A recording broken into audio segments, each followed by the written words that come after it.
Hi guys, for today's video gagawa tayo ng pa-order kasi nga may 2-layer cake order tayo. Atong client natin is kapitbahay ulit natin kasi always talaga nag-order yung kapitbahay ko ng ating cakes kasi nga daw masarap yung cake natin.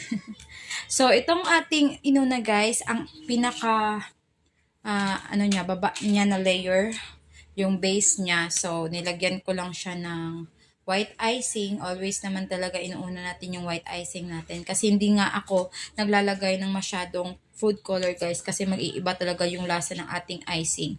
So nilagyan ko siya ng straw kasi napaka-importante talaga ng straw para hindi babagsak yung ating 2-layer cake. Yan yung pinaka-importante sa ating mga layer-layer na cake. So ito yung pangalawang layer guys. Nilagyan ko ulit siya ng icing. At saka yung ating flavor pala ng cake is chocolate moist. Always naman talaga chocolate moist yung ating mga cake guys. Kasi ito yung best seller natin. So, pagkatapos nyan guys is ito na yung pinaka-hard talaga na bahagi ng ating pagde-design.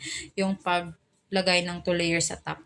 So, medyo hindi tayo nahihirapan kasi nga medyo sanay na tayo. Pero, minsan pa rin is napapalaya pa rin ako dyan. So, nag-spray lang ako guys gamit ang ating green color kasi nga safari theme cake siya. And then, nagawa lang ako ng mga topper niya.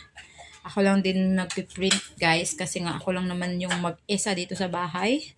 So, nilagyan ko lang siya ng chocolate drips kasi nga para mag-tingkad yung green. Kasi pag hinaluan mo yung light color ng dark is medyo gaganda yung texture ng ating color ng ating cake.